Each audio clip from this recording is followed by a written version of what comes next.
Thank you.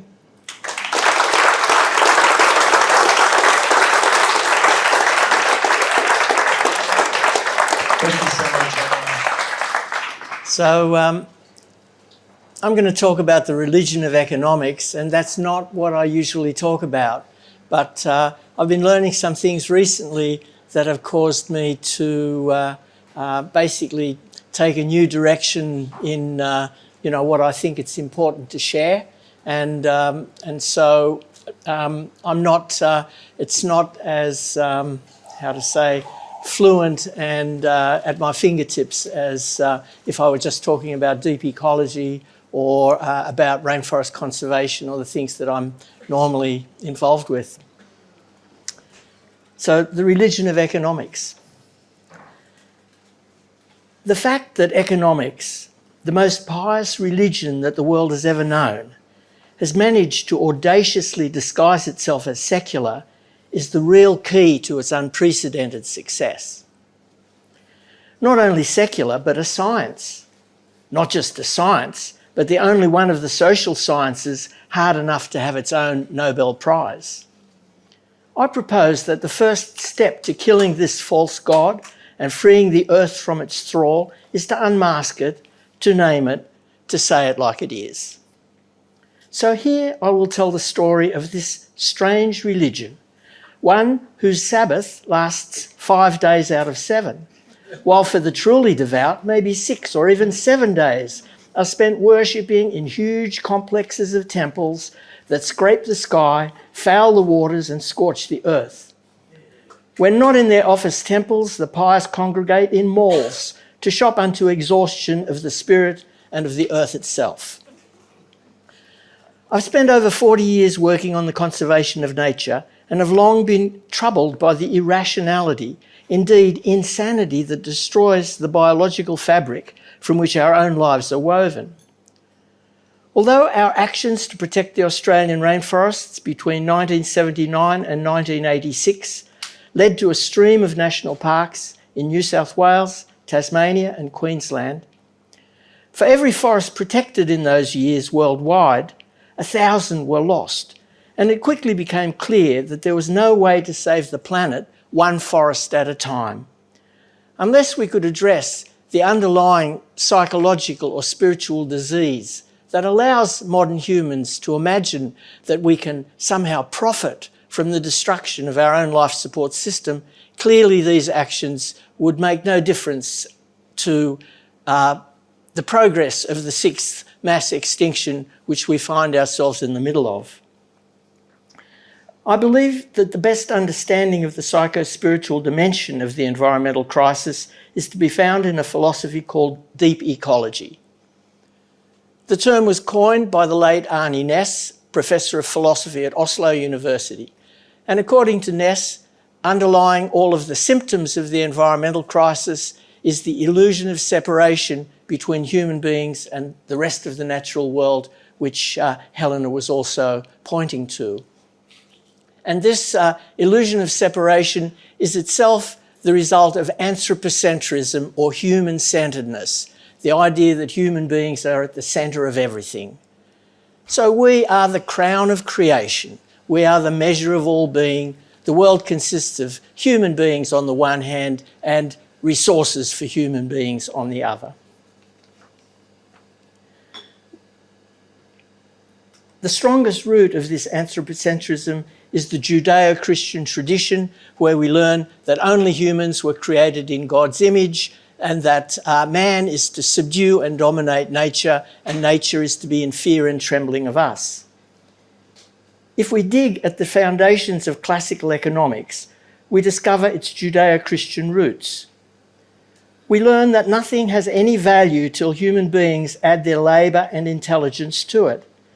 The earth itself is just dirt till we dig it up and turn it into our toys. Only then, when the miracle that is man transforms lowly earth into products, does it acquire any value.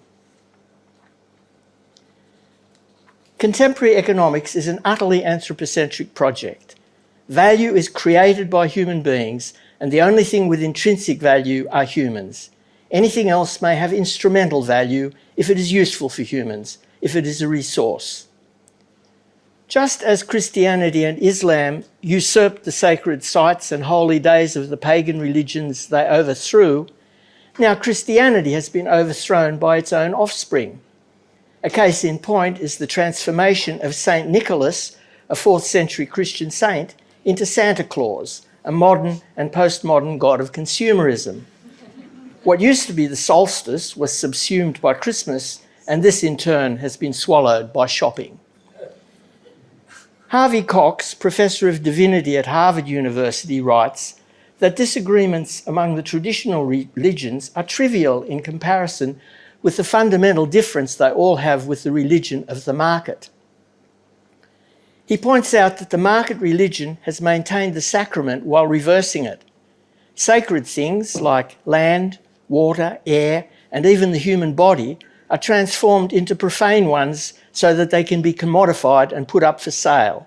That is, transubstantiation.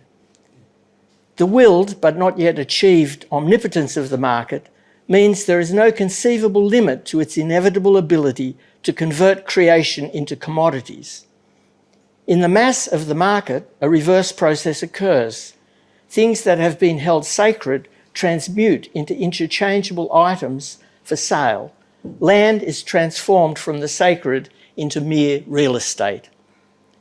We are shocked at the ancient Easter Islanders who cut down every last tree to build and transport their lifeless gods of stone, yet in our blind devotion to the god of economy, we repeat their insanity on a truly planetary scale. Only a deeply religious faith allows us to ignore the absurdity of perpetual growth on a finite planet. Most students of the religious phenomenon of economics see neoclassical economics as a false theology, and I'll provide more excerpts from some of their analyses. But first I will introduce the curious case of economics professor Robert Nelson of the University of Maryland, who celebrates the religious aspect of his discipline. Nelson disagrees with his profession's wish to think of itself as a science, claiming rather that economists are really more like theologians, which gives them a much more important role in society. Economic efficiency has been the greatest source of social legitimacy in the United States for the past century, he writes, and economists have been the priesthood defending this core social value of our era.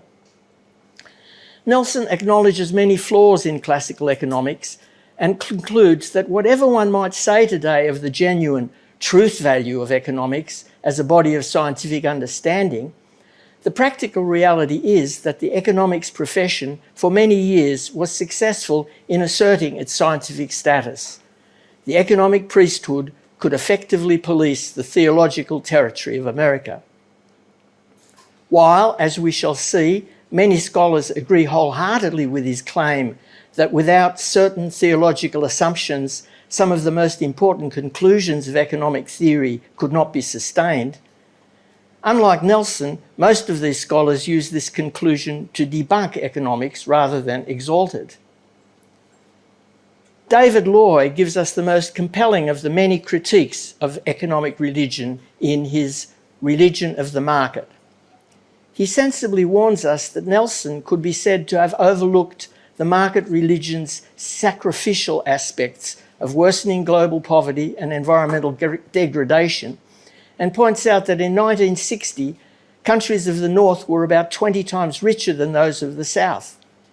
In 1990, after vast amounts of aid, trade, loans, and catch-up industrialisation by the South, North countries had become 50 times richer than the countries of the South. The richest 20% of the world's population now have an income about 150 times that of the poorest 20%, a gap that continues to grow. In 2020, the world's 2,100 billionaires had more wealth than the 4.6 billion people who make up 60% of the planet's population. According to Oxfam, in 2022, the richest 1% bagged nearly twice as much wealth as the rest of the world put together.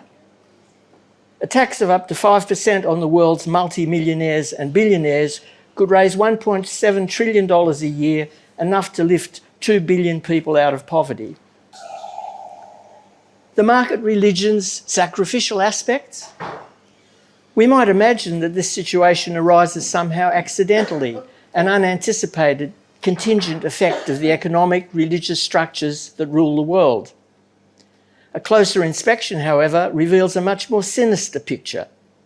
It turns out that in order to generate obscene profits, Goldman Sachs, Deutsche Bank, Merrill Lynch and others have caused the starvation of some of the poorest people in the world. In 2007, staple food prices started inexplicably rising, and another 200 million people, mostly children, couldn't afford to get food anymore and sank into malnutrition or starvation. There were riots in more than 30 countries, and at least one government was violently overthrown. It wasn't through a fall in supply. Wheat production actually rose globally that year. Then in spring 2008, prices just as mysteriously fell back to their previous level. In April 2008, Jean Ziegler, the UN Special Rapporteur on the Rights to Food, called it a silent mass murder, entirely due to man-made actions where a herd of market traders, speculators and financial bandits turned wild and constructed a world of inequality and horror. The god of the market's hunger for sacrifice would put the god of the Aztecs to shame. Here's how it works. Throughout the 20th century, farmers have had mechanisms, futures markets, whereby they could insure themselves against crop failure or the collapse of prices. Throughout the 90s, Wall Street traders lobbied for the abolition of the regulations that had hitherto restricted these mechanisms, so that only those directly involved in food production could use them, and suddenly these contracts were transformed into food speculation derivatives that could be traded without reference to the foodstuffs themselves. Previously, the economic system of supply and demand ensured that only 1 billion people went to bed hungry. After this deregulation, the cost of food was determined by the value of speculative food contracts, not by the availability of food itself. Jayati Ghosh is a professor of economics at the JNU in New Delhi. Asked if this is another bubble that's being deliberately created by finance, she replied, "Yes, absolutely. There is no other way to put it. You have a massive expansion. It sounds incredible, but world rice prices increased by 320% between January 2007 and June 2008. In just 18 months, you have a tripling of world rice prices. World wheat prices go up by 240%, maize prices by 218%. Crazy increases in these trading prices of these commodities. Professor Ghosh points out that the price of other worldwide crops, which are not traded on the futures market, like millet and cassava, rose very little. Her research shows that speculation was the main cause of the rise. John Hari explains it thus. In 2006, financial speculators like Goldman's pulled out of the collapsing US real estate market. They reckoned food prices would stay steady or rise while the rest of the economy tanked, so they switched their funds there.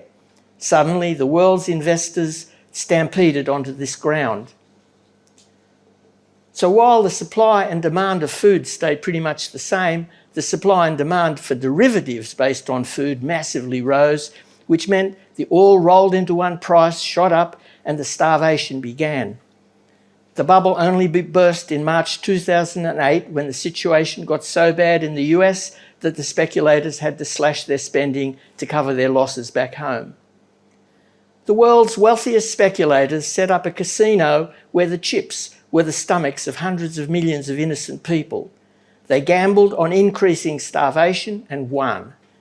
Their wasteland moment created a real wasteland. What does it say about our political and economic system that we can so casually inflict so much pain? Perhaps this is the kind of thing that Loy was pointing out when he cautioned in his understated way that Nelson could be said to have overlooked the market religion's sacrificial aspects. When we see economics as a religion, then advertising becomes religious education. And I believe that a critique of advertising is a strategic place to begin a campaign to undermine the religion. One often hears the argument that there's nothing we can do about greed, about the constant desire to purchase more and more stuff to fill the gaping hole in our souls, because this is only human nature. But if this is so, why the need to spend more money worldwide on the hypnotic deluge of religious indoctrination to reinforce this sickness than on all our other education combined? More than $800 billion a year to reinforce greed and placate the economic god.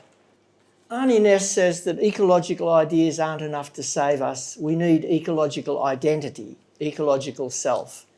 He proposes that community therapies will help dissolve the illusion of separation from the rest of the natural world and allow us to feel our rootedness in the living earth. He says that a sense of responsibility, of altruism, is a treacherous basis for conservation. Alter is the other. As long as nature is other than our very self, as long as the environment, we are good, responsible, altruistic.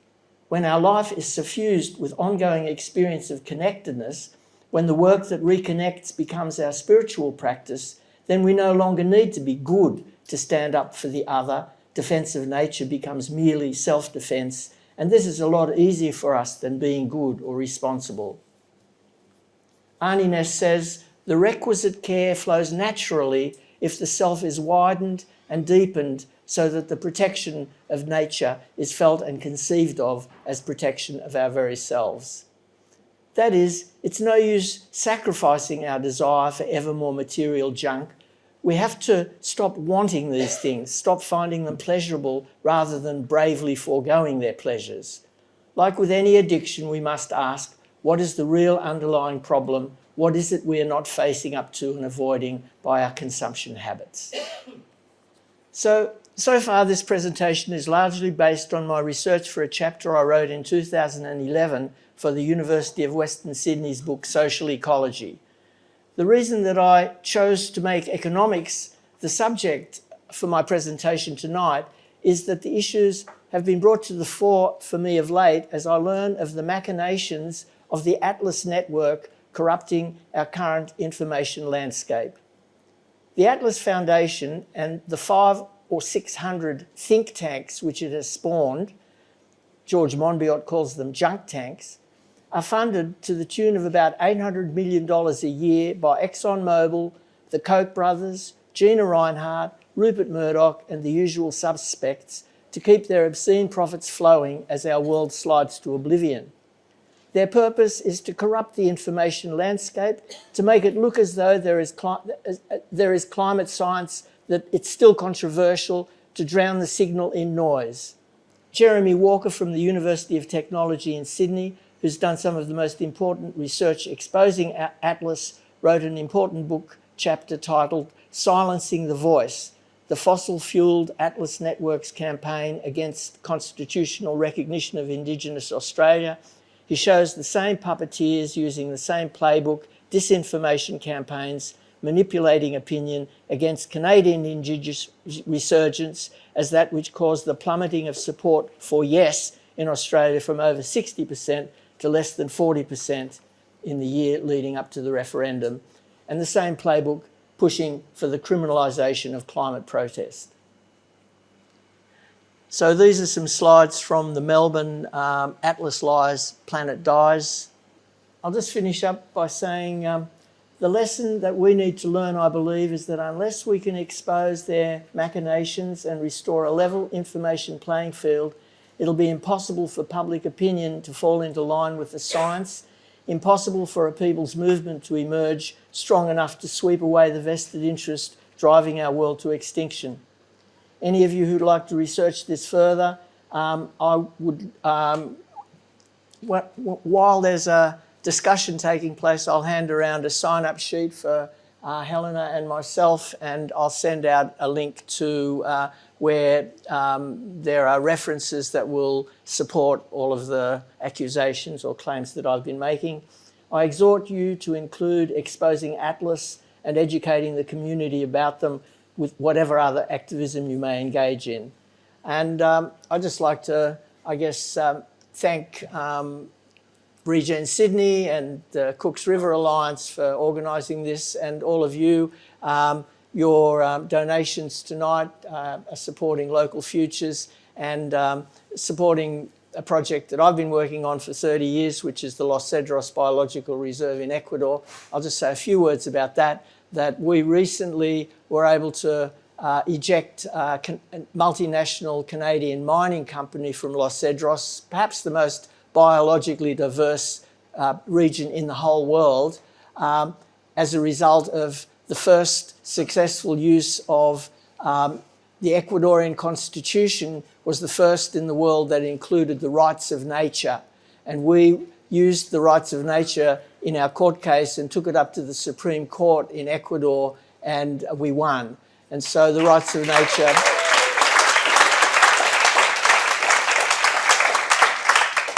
And so, you know, that's, you know, where the, you know, your donations tonight are going to that and to Helena's marvellous work. I'd like to share the Universe Jam. The flame has lit up the world from within. All things, individually and collectively, are interpenetrated and flooded by it. You who mould the manifold so as to breathe your life into it, I pray to you. The first verse of the universe pours forth like a sea of mystery.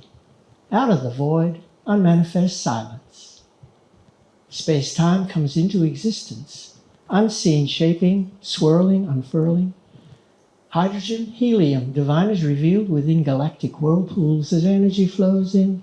A star collapses, supernova explosion, a cloud of cosmic debris, drawn together by gravity, by the mystery of attraction, primordial bonding, universe action, stardust swirling, swarming gases, organizing and forming masses. See, the sun is the one that spun the 9 others, gave birth to Mother Earth and her sisters and brothers. Mercury, Venus, Mars and Jupiter, Saturn, Uranus, Neptune and Pluto, every one is the sun. The sun is the one, everyone. Everybody better wake up.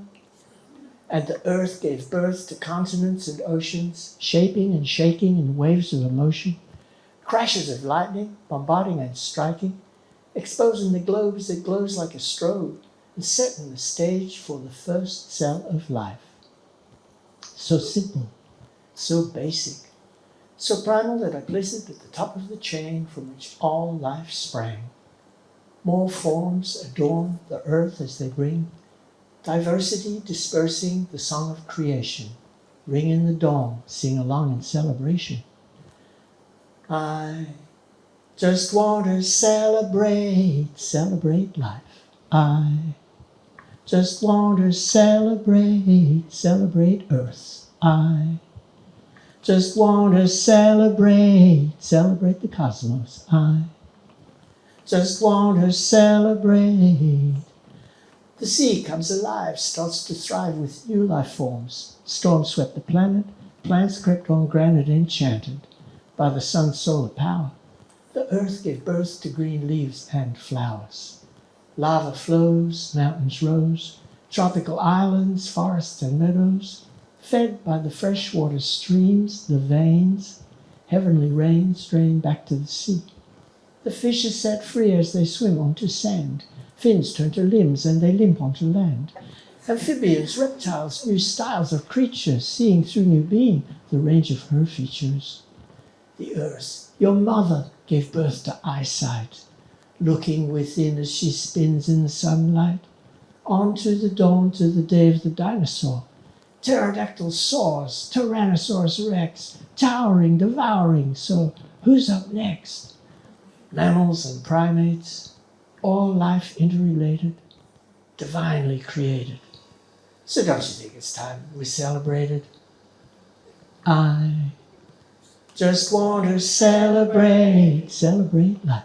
I just want to celebrate Earth. I just want to celebrate the cosmos. I just want to celebrate